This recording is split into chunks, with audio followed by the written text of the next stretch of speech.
action. I was waiting. Really? I was waiting with my drink. Ridiculous. Another kick in the ass week. My third child over here. Hello. My name is Maria Canellis Bennett. Hello. My name is Mike Bennett. I need a thing. You've never had a thing. I know. This has been a thing for a thing. My thing is I don't have a thing. Maybe. I mean, Thingless. You've done this for a lot of your career as well, where you've asked me the question of... You're diving right into it, huh? Right into my personal demons. This is the 6th episode of Adult Conversations Podcast. Number 6. We made it. We did. I feel like there should be a little bit of celebration behind that. It needs. Oh, no. Balloons! That's not what happens. Okay. Yeah, I feel like your thing has eluded you Back to my thing. A lot of your career. Well, here's the thing about my thing. Is when you spend a lot of your career in your life being terrified of certain things. Like what? I don't know, judgment. Who's judging you? Everybody's judging me. Are we doing a therapy session right now? I am. I'm getting down to it. I think you... Let's get down to business. I have been in a place in my career where I am worried about what people think. And so it's hard to be authentic in that sense. And I feel like that's one of the things I've lacked in my career. If we're really going down this path, then yeah, I feel like authenticity is something I've truly lacked. And it's hard to be authentic though when you don't know who you are. Yeah. Like that, I think you have to come to terms with that at some point of like, okay, what is the message that I'm trying to spread? What is my bigger motive? What is my mantra? What is my, and if you don't have that, it's really hard to... I don't think I ever... make a thing on top of... I think... it's like you don't have...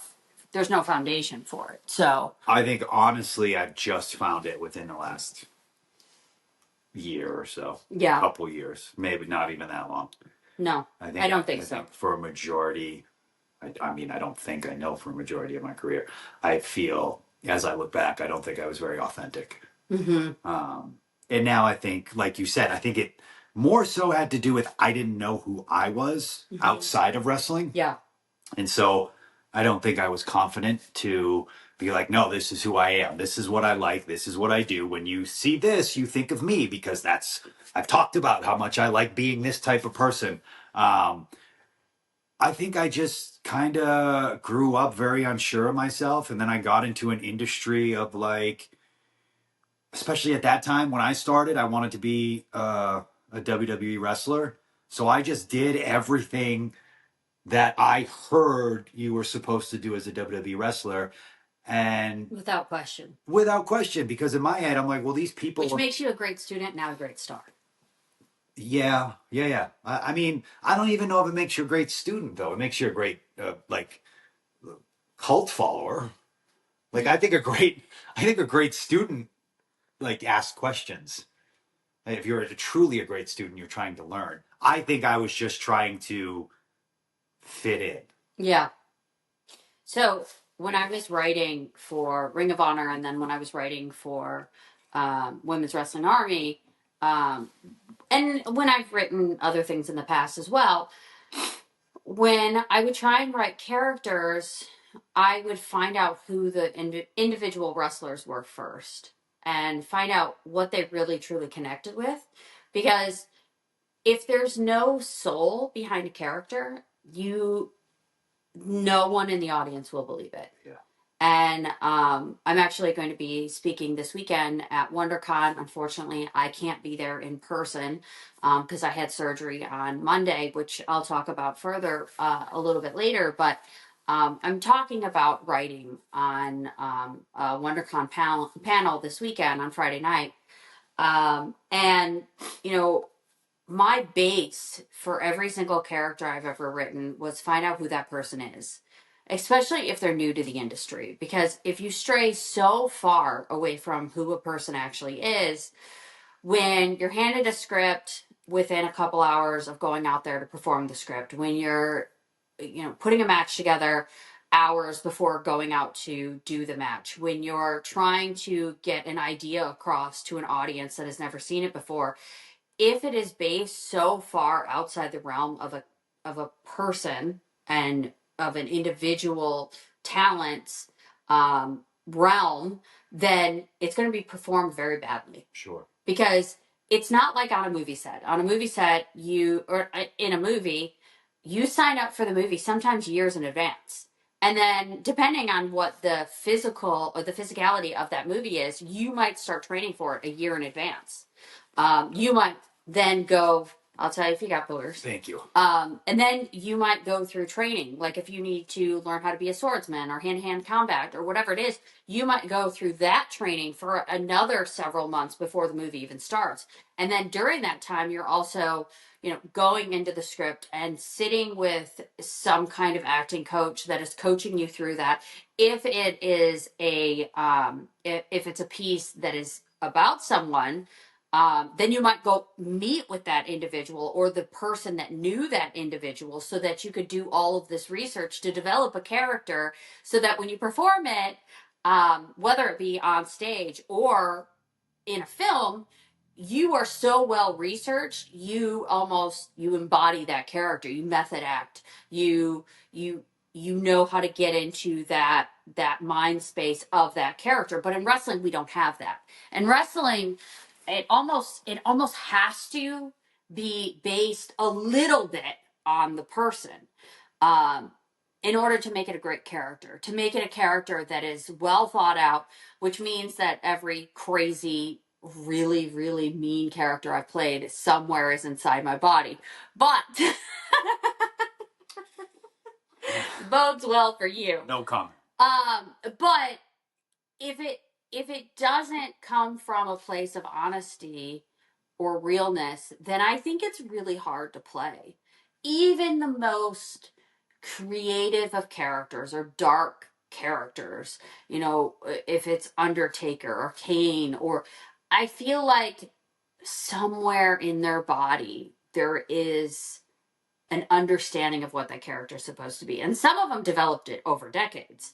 And it got better and better through over decades. But I think most fans can smell bullshit too. Well, yeah. I don't think as a industry we give our fans enough credit. Like they can see through bullshit. I think that's why they push back so hard when certain wrestlers get shoved down their throats. I think that's probably why they pushed back so hard on me when I first started at ROH, because they could smell bullshit. Mm-hmm. They were like, all right, you're not one of us. You don't.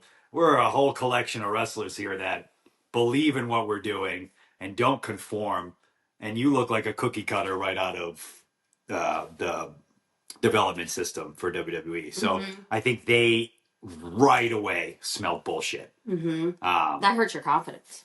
Oh, it hurts my everything. Mm-hmm. I mean, especially as a wrestler where you're like, the fan reaction is everything. And then you come in. No sperm doesn't affect your confidence. Well. But the Ring of Honor fan base affected.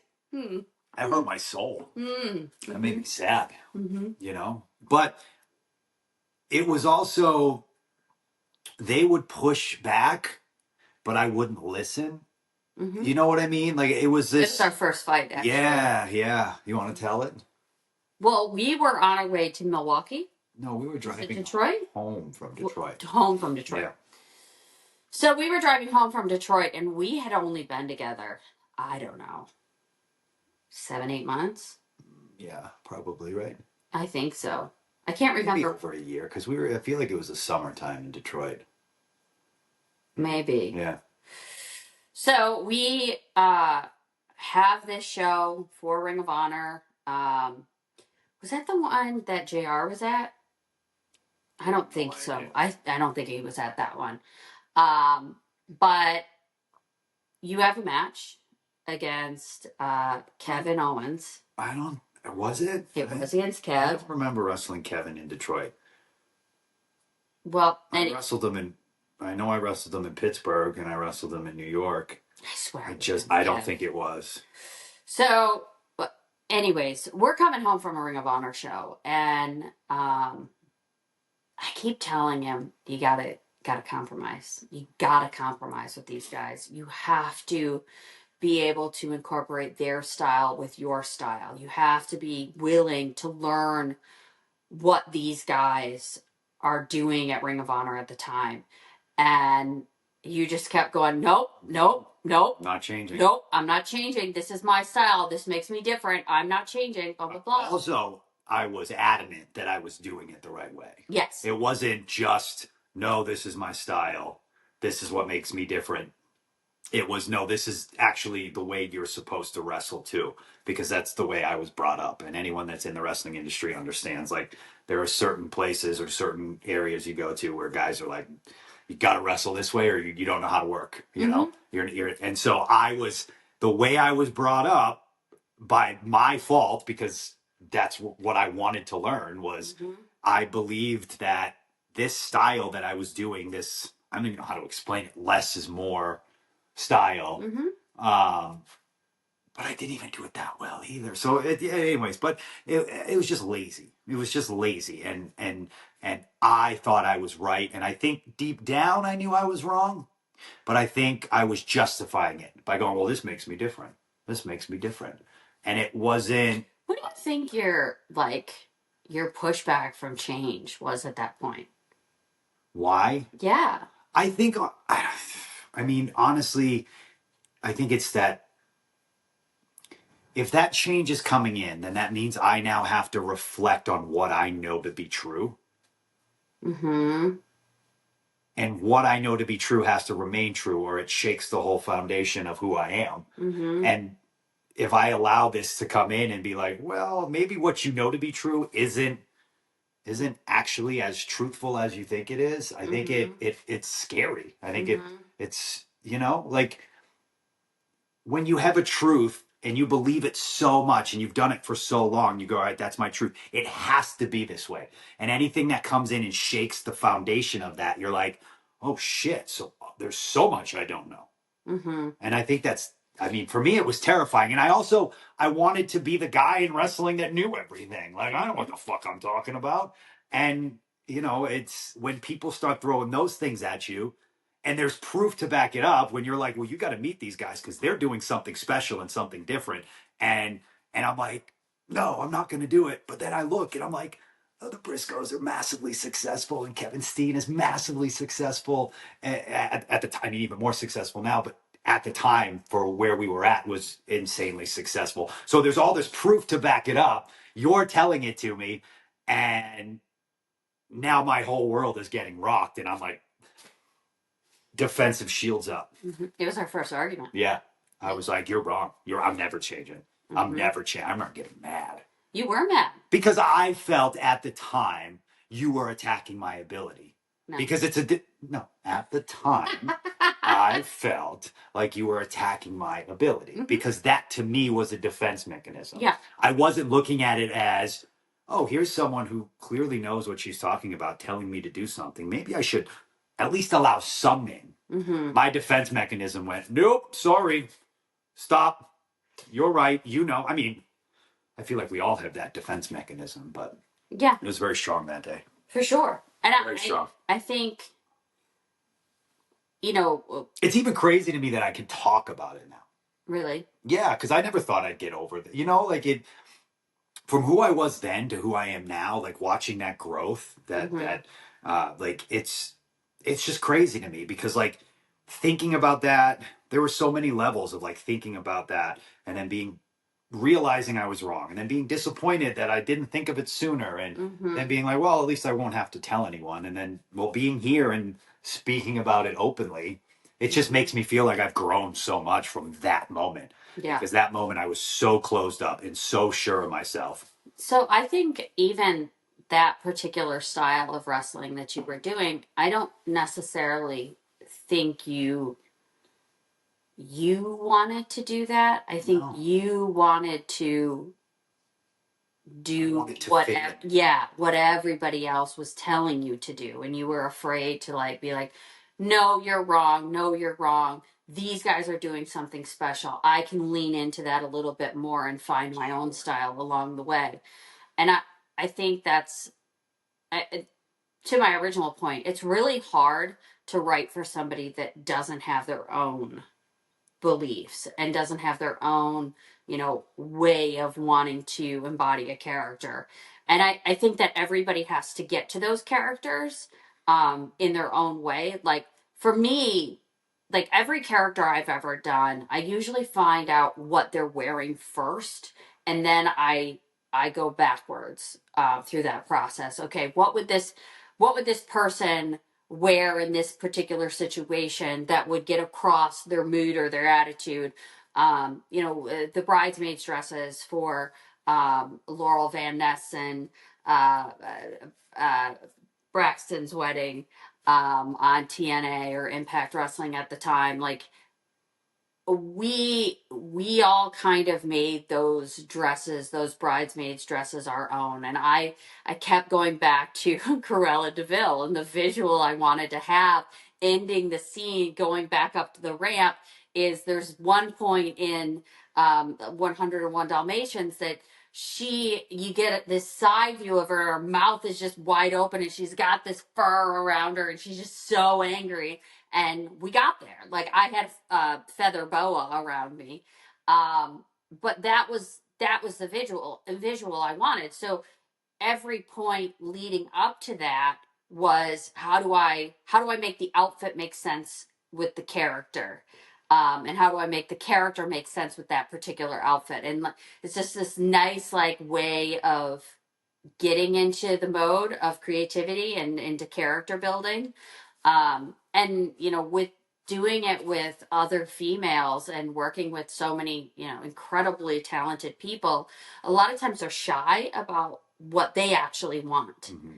And it takes conversation, it takes time, because everybody has unique qualities. And if you don't take the time to learn about, different individuals along the way, like a Miss Cade or a Janai Kai or like a Roxanne Perez. Like, if you don't get to learn who these people are, then they can't accomplish what they want to accomplish. Sure. And then we can't accomplish what we need to accomplish with the story with however many people are involved in the story. And so, it's always one of my favorite things is to get to know the talent. Yeah. Because they might say something small, that along the way that is just really fascinating of why someone got into a particular style of wrestling or who that person is trying to emulate, or was it their grandma that pushed them into fighting, or like these things mean something, and all of these little nuances create variables of characters that could go on forever and ever and ever, and you can continue to recycle them and piece them, take them apart and put them back together in different formations, which makes it really, really interesting. And I feel like so many times, because wrestling is such like a fast moving thing. Okay, we got TV on Wednesday, and then we got TV on Saturday, and then we got TV. It's like this Constantly you changing. can't do that work of of developing these relationships with people to find out what they're also interested in doing. And it's fun now to do this podcast with you, because now we can talk about it a little bit, and we can kind of address the things that I've done and like the way that I thought of them and how to create things, and hopefully then someone will take this and be able to create their own characters or their own books or comic books or whatever their creativity is, because I really believe that creativity is freedom. Mm-hmm. And being able to know who you are, but then also to express your art. But how do you get someone to figure out who they are? Like, especially when you have someone like me, for instance, who comes in and is so set in one way, but is so also sure that he knows who he is, but really has no fucking clue who he is. Well, it depends on the type of person. Because you were so stubborn, which caused so many arguments with us about, me trying to just push you a little off of this idea you had in your I head. just didn't understand why you tried to make me so uncomfortable. I didn't get it. And I was like, stop. I'm comfy here. There's beds here. I know, but I'm sleeping on a cloud. There's beds there, but there's success and freedom And over you're here. pushing me into like where I get a sunburn. Super uncomfy. Well, okay, but so it depends on the type of person. So some people, if they're shy, usually time and trust. If they know who they are, they're just shy about it. Someone like you, I feel like. Someone like you were an extreme case. Well, I had to call for outside help. there's a lot of. I've tried calling for outside help, but it doesn't. But you weren't ready. I was deflecting them too. Hiya! Hiya! I'd be like, you need to call this person and they'll help you. Nope. And you're like, nah. Saboteur. Self-saboteur. That's me. But I mean, for you, it's just patience moving you to the Midwest. Because I feel like so many times when you live in a certain area, they just continue to reconfirm whatever. Oh, absolutely. I've said to anyone that listens whenever they ask me where I live, and I tell them, I'm like, I love moving out to the Midwest. It completely shook the foundation of, again, it was another one of those moments that shook the foundation of everything I knew. And yes, I hated it when I got here because that was the uncomfortableness, and I didn't like the uncomfortableness. And so I didn't say I wanted to come here and I was thrilled. I did not want to come here. Mm-mm. The only reason I decided to be like, oh yeah, I'll come out to the Midwest with you is because I needed to get away from the toxicity of where I lived because that's where all my drugs were and I couldn't be around those drugs anymore. I needed to get away from that environment. And so I was like, well, if you're serious about getting clean, if you're serious about fixing your marriage, if you're serious about all this, then you will move with Maria to the Midwest. And it was terrifying and awful and scary, but I'm glad I pushed through it because it just taught me about people in a different way. Because like you said, when you grow up in a certain way and you grow up around certain people, that's your life. That's all you know. And that's not a bad thing. That just means you need to, like, you just haven't seen more or you haven't experienced more. So then when you go out and you actually like, yeah, it's one thing to go to a town and then leave and then go to another town and then leave. But when you pick up your entire life and put it down in a place you've never been. Like I grew up surrounded by the ocean. Now I'm surrounded by cornfields, and it was an entirely different experience, but it also opened my eyes to a new way of thinking of like, oh, this person thinks this way because, oh, this is the life they've known. Oh, okay. So that makes sense. So that's why this is more important to them. And well, this is the reason why this is more important to me because where I'm from, I don't have to worry about this, And so it really it opened my mind to be like, okay, maybe the uncomfortableness is what I do need to jump through. Mm-hmm. It's like that whole saying of God only gives you what you can handle. And I feel like so many times you turn away from the difficulty. Like right now is one of the craziest times of our lives. It's insane. It's just so incredibly crazy. And I had surgery on Monday, and it was just to remove a polyp. I had the surgery done 1 year ago. To the day. Not to the day, but close. It was very annoying. And I had to get this polyp removed. I had to get another IV, and I hate IVs. Luckily, they gave me the good stuff quickly after the IV went in, and I really don't remember the pain of the IV too much. It was like the greatest nap of all time. And they said that the biopsy should come back clear. It shouldn't be a problem. But, I just feel like there's just so much. And, we'll talk about some of the other stuff that is going on, but IVF in general it's crazy. Like, we have to get the biopsy back on the polyp that I had removed so that we can move forward to finding a thaw date for the eggs in order to then take sperm and egg, and these powers combine to. Yeah, I think that's how they do it scientifically, right? Yes, they squish them There's together. a doctor with the egg in one hand and just a boatload of sperm in the other, and then they just go, bam! I high five.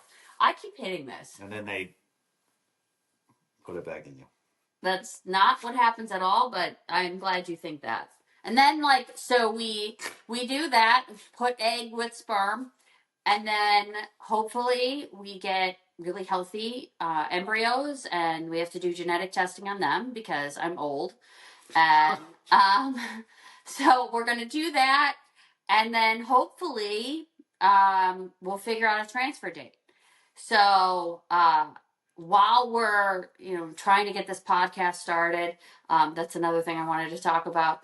And then you wanted to talk about the podcast on the podcast. I do because Deep. So whatever anybody but anybody thinks about podcasting, I do think it's an important form of media. I think that to be able to talk things over for a longer period of time, I think is really important. And there was a lot of like back and forth about podcasts this week because Soraya's having a podcast, and so there's just so many people that have podcasts nowadays, and I think they're really important.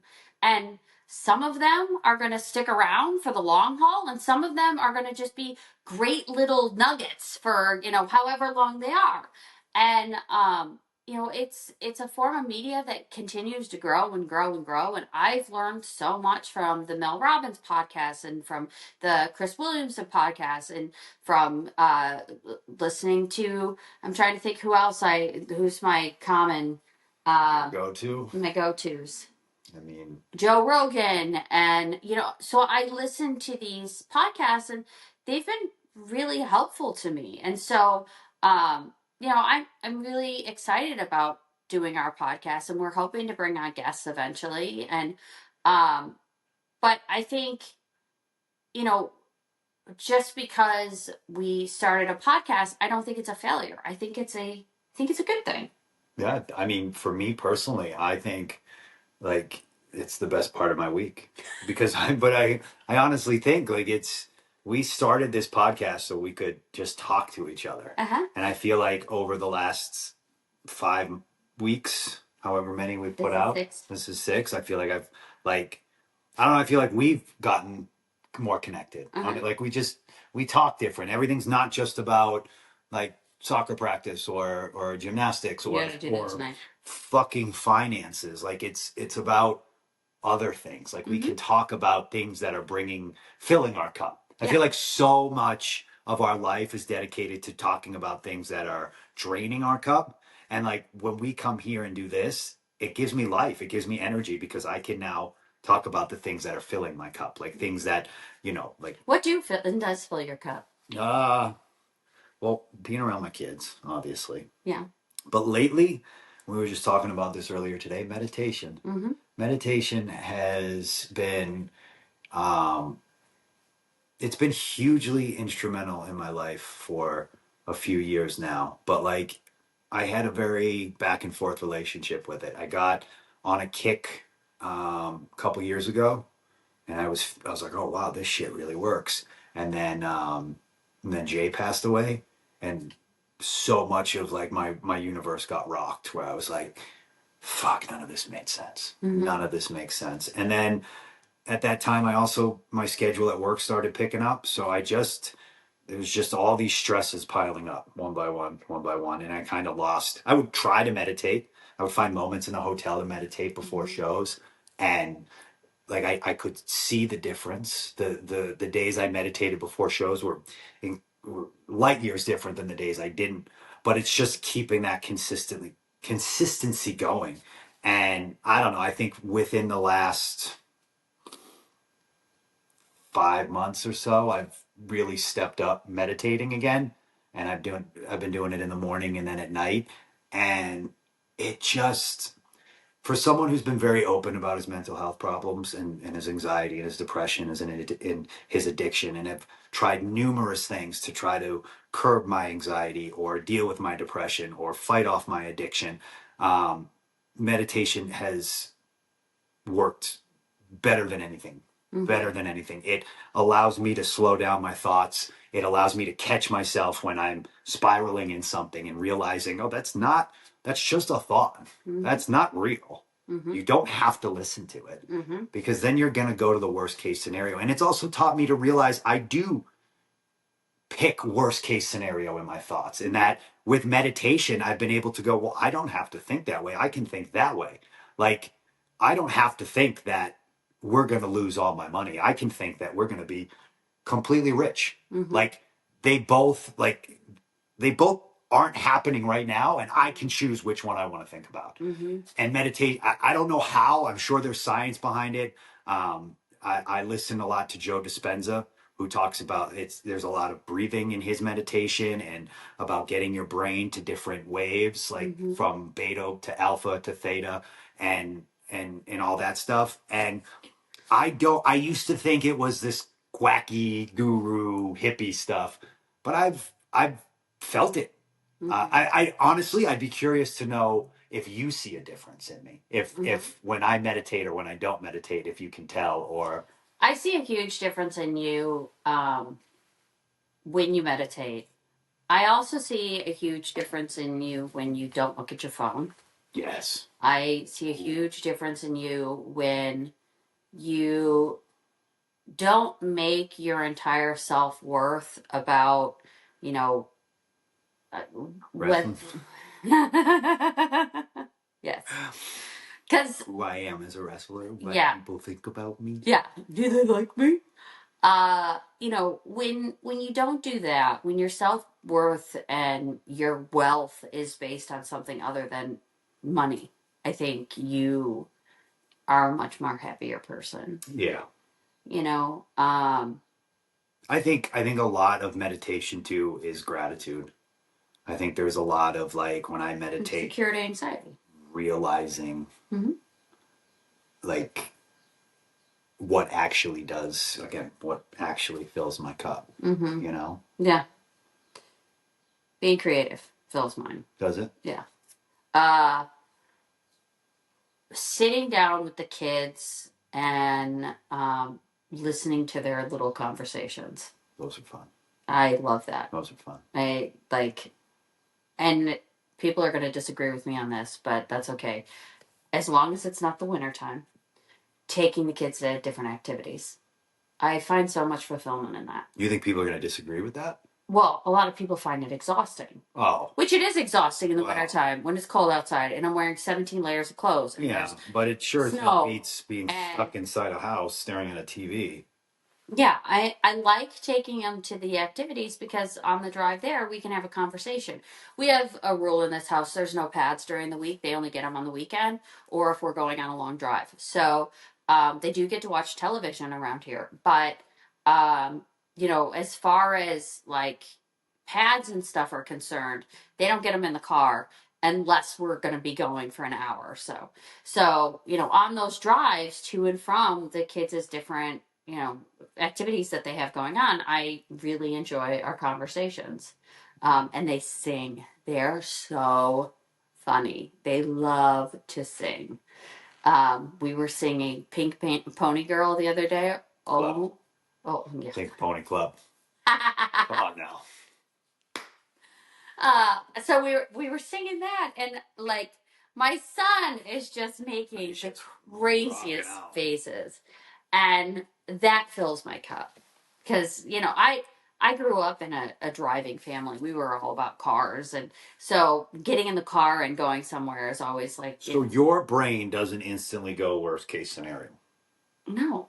Why would my brain go worst case scenario? Well, because mine does. Well, my brain goes instantly to what is the best case scenario of all time.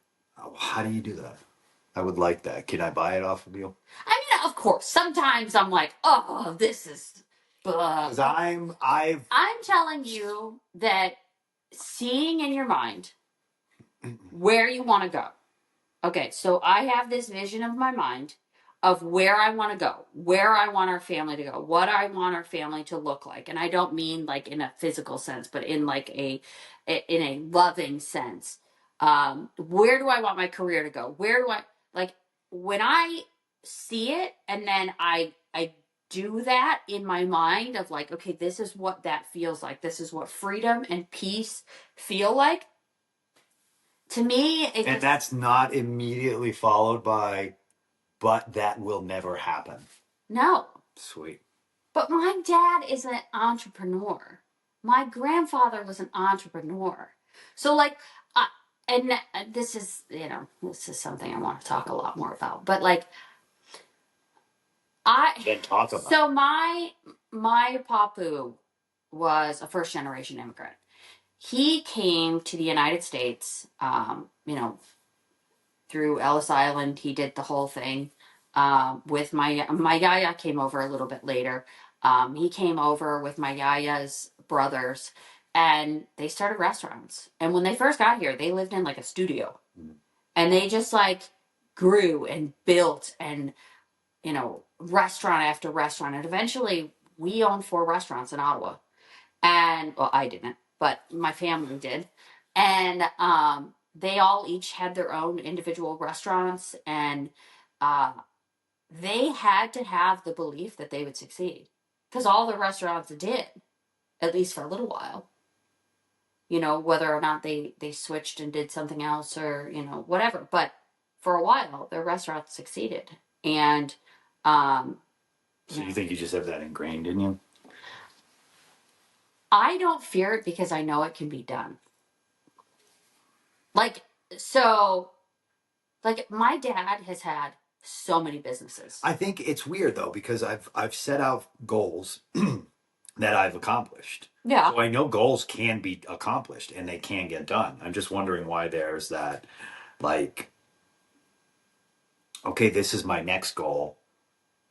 I know that if I just head in that direction and put in the work and time, I can get there. But there's that constant pushback right away or I think right away, and then you move past it. Close your eyes. Close your eyes. Hold on, of this will never happen. Mm-hmm. So it's like I have the proof to back it up, just like you have the proof of your life and your grandparents' life and your dad's life, and okay, that if you set your mind to something, you can achieve it. Cool, great.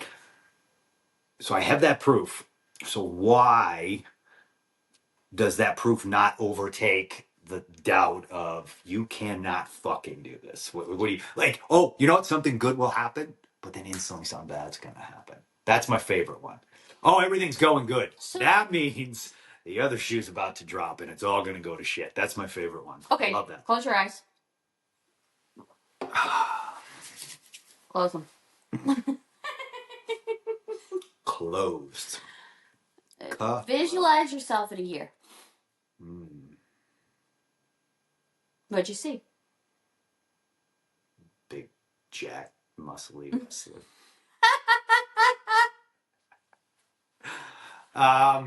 see. What do I see? Me and Carver were sitting in a blue pickup truck. Okay. And we are driving down the street. And we are going to pick up Freddie from dance. Mm-hmm. And I pick them all up, and then I drive them home in my blue pickup truck. And we drive home to you in a beautiful farmhouse. Somewhere in farmland. Okay, open. Don't think any past. We're past that. How do I stop? You just stop. I'm trying with my stop. What? So, like, okay, I stopped, but I feel like there's still this little voice in my head. It doesn't matter. That voice is wrong. Okay, question. Don't fucking you're on your lovely X. Am I at a strip club making it rain? Maybe.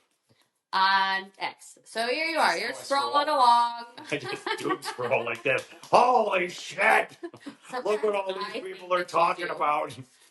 What are they saying about me? Anyways, okay, so you go and you look. Do you stop on the one that's like, oh my gosh, Mike Bennett, you saved my life. Thank you for talking about your recovery. I'm also 7 years sober. I try. I make a cognizant effort to try and stop at the nice comments. But like that, so it's like a visceral reaction, you know? You're like, oh, that's so sweet. Thank you. Thank you, person.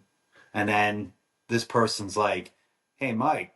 Your name's Mike Canellis. They're like, hey. I'm so funny. My favorite one someone ever said was, Mike Canellis, more like Mike Cabaldis. And I was like, oh, I get it. I'm going bald. And for some reason, that just sticks in your craw. Meanwhile, I have like 27 other messages of people like, hey, Mike, like, thank you. And I'm like, that's great. That's cool. But why does your brain like block all those out and then highlight the one about me being Cabaldis? Because it's ridiculous. Mike Cabaldis. Do you ever put like a face to these comments? So sometimes I like to do that little game of like, what does this person look like? The game I play, They're balls. like that's why I don't respond anymore to anyone but nice things, because this has helped me. Mm-hmm. Is I go, what are they going through that they have to write something to me? I mean, the Cabaldis, well, that's, I'm kidding. Like, but I've gotten some personal, like, fuck you, druggy, you know, like telling me I'm a worthless father and my kids aren't my, like, I've gotten really bad ones, but I have to take a step back because your instant reaction, especially if it's about you or the kids, is like, this motherfucker, I'm gonna find out who they are. I'm gonna go fucking get them. But you have to take a step back and go, okay, what mindset would I have to be in to write this to someone I've never met in my entire life? Mm-hmm. And all I can think of is I would have to be in the lowest of lows, the depths of hell, to be like, you know what? I'm gonna comment on someone who's trying to get their life around, trying to remain sober, you know, trying to be a good dad, trying to be a good husband, and you're just gonna, it's, to me it's just, they have to be in such a bad place that I start to empathize, because like I've been in really bad places. Yeah. And so then I'm like, well, fuck, I just hope you come out of it. I hope you realize that this isn't the path to make yourself feel better. Like, misery loves company, so you're just trying to bring everyone down to your level. And yeah, I just start to feel bad. I start to feel bad because I'm like, you have to be in a very, very negative place to say that about someone you don't know. And yeah. Okay, here you go. Okay, hit me with it. The essence of greatness is the perception that virtue is enough. Excuse me. Excuse you. That stinks. It smells like bison. Gross! It smells like energy drinking bison. And I hate the smell of energy drinks. Anyways, I don't know how I ended up marrying a wrestler. I hate so many smells. She hates everything about me. I do not. Just many smells about you. Like knee pads and energy drinks and like when you've been tanner, but then like also like when I was pregnant, oh my gosh. I used to make him, oh, thumbs up. Yeah, I used to make him like thumbs up for hang pregnancy. hang outside the window when we would drive home from the gym because I hated how he smelled. You used to make me put towels down on the seats. I did because I hated the smell. And I was also on a lot of drugs at that point. Great. So Not when I was pregnant. Not when you were pregnant, no, but when I used to put towels on the seat was... Yeah, because you would get my car all nasty. We lived in Rhode Island and I was sweating out testosterone and Percocets. Whew, what a life. And you stunk. Anyways, back to... Okay. I still stink. I'm a dude. Me and Carver just match stinkiness. Oh, sometimes I would have put both their feet outside. Like, you know how people put their shoes outside? I want to put their actual feet outside. Freddie will go, Carver, will you move? You stink. And then he just comes and sit next to me, and I'm like, we'll stink together, dude. Mommy's kicked me out of enough rooms. I get it. His shoes I've thrown. My favorite, though, is their brutal honesty. Like the other morning, I rolled over. Carver had crawled into bed with me, and I rolled over, and I was talking to him, and he went, wow, Dad, your breath stinks. I'm like, thanks, bud. It's also like a sign of them growing up, because for the first few years of life, they don't care. No. And then it's like, what's this weird smell? Yeah, they don't care. And then they get to a certain point where they're like, "Ooh, that's not right. Something died in there." Yeah. They Yeah. like to point out the the insecurities. I love when Freddie's like, "Mommy, your belly's getting big." No, honey, I just had a sandwich. Thanks. Oh my gosh. Anyways, do you understand this? Say it to me again. The Explain essence it to me like I'm 5. of greatness is the perception that virtue is enough. The essence of greatness is the perception that virtue is enough. No idea, huh? I'm sure if I sat with it for a little bit, It's I could Ralph get there. Waldo Emerson, and it's from Stillness is Key. Okay, so Why don't you tell me what you think it means, and I'll. well, I mean, everything is about interpretation. Like perception and interpretation are everything. But so once you get to a point where something doesn't go against your own virtue, and you're okay with that, you've achieved greatness. Like once you get to a point where everything that is going on in your life, whether it be your career, your marriage, the way you parent, etc., etc., once you get to a point where all of those things and the way that you're doing them does not go against your own virtue, you've achieved greatness. And I think like that is part of your path right now. Is because you're trying to get to a place where everything lines up with the beliefs that you want to have. Yes. Not the beliefs I was told I should have. Mm-hmm. Which was a very hard thing for me to overcome. Mm-hmm. Yeah. It's still hard. I feel like it's a constant battle. I think for me, every time I add something new to my life, I have to reassess everything else. You gotta let go of something else. Well, kind of, because you only have so many brains. I have one brain, thank you. I mean, there is an argument to be made that there's a brain in your stomach and a brain in your head, but there is definitely a brain in my stomach. When you and your stomach actually will tell you what you're thinking for the day. Yeah. All right, we're having a bad day. My stomach feels like crap, but a bad day. Yeah, no, but I think bandwidth is hard because how do you stay virtuous while keeping all the plates spinning? Because eventually one of them is going to fall. Like, I like to give myself to something 110%. I like to just go forward with it. And so parenting is really, really hard with having a career to me because I feel like I'm failing. So like I have to find a way of making space for each one of these things and doing it to the best of my ability to keep it virtuous in my own mind. Mm-hmm. Which is really hard. I love to procrastinate 110%. Yes. It's one of my favorites. It's one of my least favorites. Yeah. Uh-huh. Mike does these things where he makes his life more difficult throughout the day. Like, we have talked about this in many episodes. If no one's going to sabotage me, or something like that. You know what I mean? If I don't sabotage myself, nobody will. Yeah. I mean, there's like little things that he does. Like we have this house here and we have these kids here. Yes. And we got to keep it all clean. But somehow he will open every single door in every cabinet in the kitchen. Yep. And turn on the water and walk out of the room. And just leave it. No. Something's being cleaned. It'll be cleaning a bowl. That's not how it works. While I leave the room, so I can multitask and then come back and voila, bowl's clean. That's not what happens. No soap in it, no residue of something. It's gone.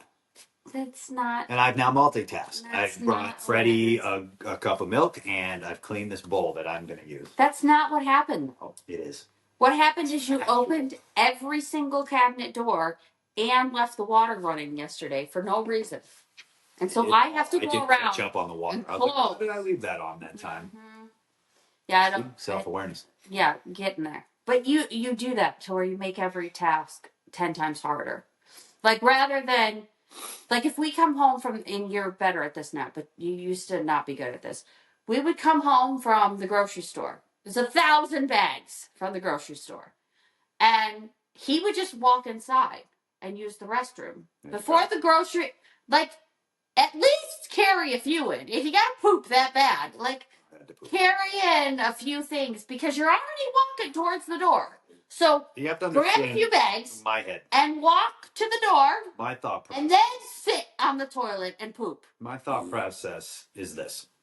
If I took bags, then I couldn't, it would strain me, first of all. So I might poop my pants on the way to the bathroom. Second of all, if I have both of my hands full, I don't have easy access to the keys. So now I have to put one or many bags down, access the keys, open the door, pick said bags up, bring them in, place them down, and then get to the bathroom. And you don't think, hold on, you don't think I'm going to shit myself? That sounds like a recipe for shit. You waste so much time. You are the biggest time waster I've ever met in my life. You've always been that way, though. So he would do things like, oh, I'm hungry. I'm going to drive 6 hours to go get a sub in another county. I have preferences. It doesn't matter. You also have kids and a wife. I don't do that. You're making it sound like I do this now, which... He doesn't. My goodness. All right. If a person puts even one measure of effort into following ritual and the standards of righteousness, he will get it back twice as much. This is from Zunzi. Say it again. Xongzi. What is this alluding to? If a person puts even one measure of effort into following ritual and the standards of righteousness, he will get it back twice as much. About discipline? Yes. I think discipline's something I've focused on a lot lately. Mm-hmm. Yeah. I feel like you have to. I feel like I feel like when you're an addict too, it's because of lack of discipline. At least for me it was. I also think like you have to as a wrestler. If you don't have discipline as a wrestler, you kind of flounder. Yeah. You fall into the trappings of... Or, I mean, even just discipline to believe in what you're doing. Yeah. Which is something... I'm eating my beard right now. Which is something that I didn't do. Thank you. This should help. Let's keep this going. Where was that finger? There you go. Hello, Clarice. Yeah. I think I got snots now. You're good. Discipline's a tough one for me in the sense that I get bored very easy. And so consistency gets hard because I get so bored. And I even find that with working out. Like, I feel like your workouts have changed in the last like several years, but you change them and then you remain consistent on them for a number of years. Whereas me, I'm like, do I want to lift heavy? No. Do I want to do a band workout? No. Do I just want to do heavy cardio? No. Do I want to be a Peloton biker? No. Do I want to do, Pilates, wall Pilates, and like I'll join like these random apps because I'm like, because I get bored. So am I gonna do bar blasts for 5 months? Like I think I have ADHD. I think it's interesting though because like there are so many aspects of your life that you are so disciplined in. Like we were talking about how the areas that I lack discipline in, but for some reason when it comes to working out and remaining active, like I'm super disciplined. Yes, and he like it's like the strict regime. So it's funny that we can incorporate that into certain parts of our life and like other things. You complete me. You think so? I question that sometimes. Well, I mean, like you saved me. But I feel like, yeah, there's certain areas that I lack the discipline in when it comes to working out consistently in one way. I was a dancer growing up, so I did ballet, tap, jazz, and I would show up to class and did what they told me to do, and then I would go home. And so, working out by myself as an individual, sometimes I get very bored. And like today, I was super bored, and I was just like going through it, and it was 5,000 degrees because I think maybe I'm like in perimenopause or something, and I ate too much protein. I don't know. But and now it's tougher more than ever because, you get a little bit older. There's beeping. There's beeping. There's the truck backing up. They turn around somehow on that little brick road. But I struggle, man. I struggle with the consistency when I'll go to the gym, but like my workouts are never consistent. It's like one You day. do best when someone's telling you what to do. Yes, I just want to I want to zone out. Oh, you want me to lift 200 pounds? That's fine. As long as it's with my legs, fine. Haven't ever done it in my life. Doesn't matter. I like it's my legs. Down what I'm doing. This is what I'm doing. This is why I'm doing. It's one of the things that I really want to. After we're done having kids, I really want to find another excellent trainer. We have one right now. He's just a bit far away for us to get to. And when I was working out with him, it was awesome. When I was working out with Sean out in Providence, it was awesome. I would just do my cardio and then I'd go work out with Sean. And my butt was fantastic. New Japan butt was made by Sean. It was just like this lovely creation. My waist was like, I need that again in my life. Yeah. But for like the mom part now of like, I'm going to lift this 55-pound child that's 6 foot tall. I don't know why our kids are just. We have very tall kids. Our daughter is so beautiful and just so tall. And then sometimes she gives me this face and I'm like, oh, it's me in small version. Yeah, it's quite terrifying. It's amazing. But we're going to have to crack some skulls. Yeah. We've already been on. Oh, yeah. First date comes over. I don't think so. Mm-hmm. You're taking her where? Mm-hmm. When are you going to be home? Well, let me call Mark Briscoe and who else can come over and scare them? Come on. Well, I have to go to get my hair done. So. Have fun. I got to get my hair done too. Are you? I'm going to take a little bit less off the top. Look at all that baldness. Michael. We don't want to. Cabaldus. No. Flash. That's an amazing name. It really is a good name. This. Maybe I should take a trip to Turkey. Maybe. If you want, I don't care. I take a break from the podcast. I come back. I just have flowing locks. It's like my hair. It's like yours, just on mine. Good. Turkey was amazing.